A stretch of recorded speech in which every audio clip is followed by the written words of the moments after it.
Email filter எப்படி set பண்ணுறதுன்னு பார்க்கலாம். நம்ம cPanel லாகின் பண்ணி உள்ளே வந்துடுங்க. உள்ளே வந்துட்டு குளோபல் இமெயில் ஃபில்டர்ஸ்ன்னு இருக்கும், அது உள்ளே கிளிக் பண்ணிடுங்க. கிளிக் பண்ணி முடித்ததும் இதில் கிரியேட் நியூ ஃபில்டர்ன்னு இருக்கும், அதை கிளிக் பண்ணுங்கள்.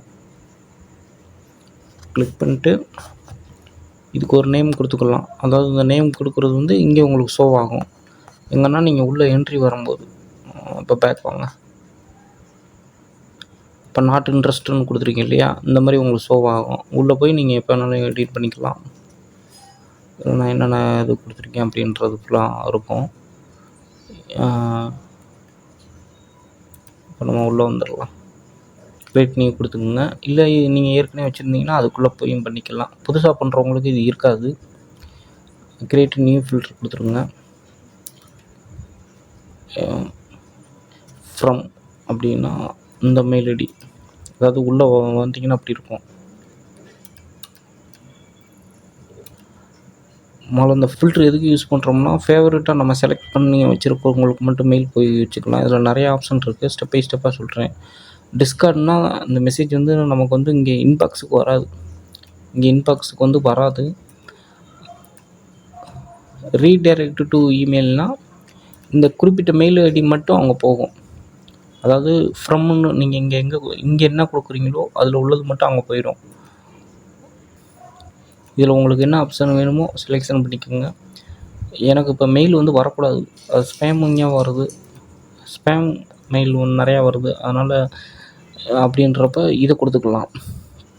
இல்லை இந்த மெயில் மட்டும், அதாவது இப்போ நான் எக்ஸாம்பிள் காட்டுறேன். ஃப்ரம் இருக்கிறது வந்து மெயில் ஐடி, இதை காப்பி பண்ணிக்கோங்க. காப்பி பண்ணிட்டு ஃப்ரம் கொடுத்துருங்க. அங்கே நீங்கள் என்ன ஃப்ரம்னா ஃப்ரம் இங்கே தான் இது பண்ணணும். அப்போ இதை காப்பி பண்ணுங்க. காப்பி பண்ணிட்டு இப்போ பேஸ்ட்டு கொடுத்துடலாம். பேஸ்ட்டு கொடுத்துட்டு கிரியேட் நியூ கொடுத்துட்டிங்கன்னா, நேம் கொடுக்கல, டெமோ உங்களுக்கு என்ன நேம் வேணுமோ ஞாபகம் வர மாதிரி கொடுத்துக்கோங்க. இது சும்மா நேம் முன்னாடி கட்டுறது தான். கிரியேட் நியூ கொடுத்துருங்க. ஓகே, இப்போ சக்ஸஸ்ஃபுல்லாக க்ரியேட் பண்ணியாச்சு. இப்போ பேக் வந்துடலாம். ஓகே, இந்த மாதிரி இப்போ நம்ம க்ரியேட் பண்ணது இந்த இருக்குது. இது ஆல்ரெடி இருந்தது, இதை நம்ம எடிட்டும் பண்ணிக்கலாம். உள்ளே போங்க. இப்போ இந்த இது வந்து மெயில் வரக்கூடாதுன்னா நம்ம இந்த இதை கொடுக்கணும். இப்போ வந்து இந்த மெயில் மட்டும் வந்துச்சுன்னா, மெயில் ஐடி வந்துச்சுன்னா ரீடைரக்ட் ஆகணும். அதாவது நம்ம ஏற்கனவே ரீடைரக்ஷன் பண்ணி வச்சுருக்கோம் இல்லையா, அங்கே மட்டும் போகணும். இந்த மெயில் மட்டும் வந்தாங்கன்னா அப்போ இந்த ஆப்ஷனை கொடுத்துருங்க. ஓகே, இது வந்து பார்த்திங்கன்னா மெயில் வந்து வராது, நமக்கு மெயில் வராது. இப்போ மெயில் மாற்றி வரும், ஆனால் இந்த கண்டென்ட் உள்ள இது மட்டும் வரக்கூடாது. அப்படின்னா அதுக்கு என்ன பண்ணணும்னா, நீங்கள் வந்து ஃப்ரம்னு இருக்கிறத பாடின்னு கொடுங்க. இந்த பாடின்னு கொடுத்துட்டு கீழே டிஸ்கிரிப்ஷன் காப்பி பண்ணி வைக்கணும். கீழே இப்போ வந்து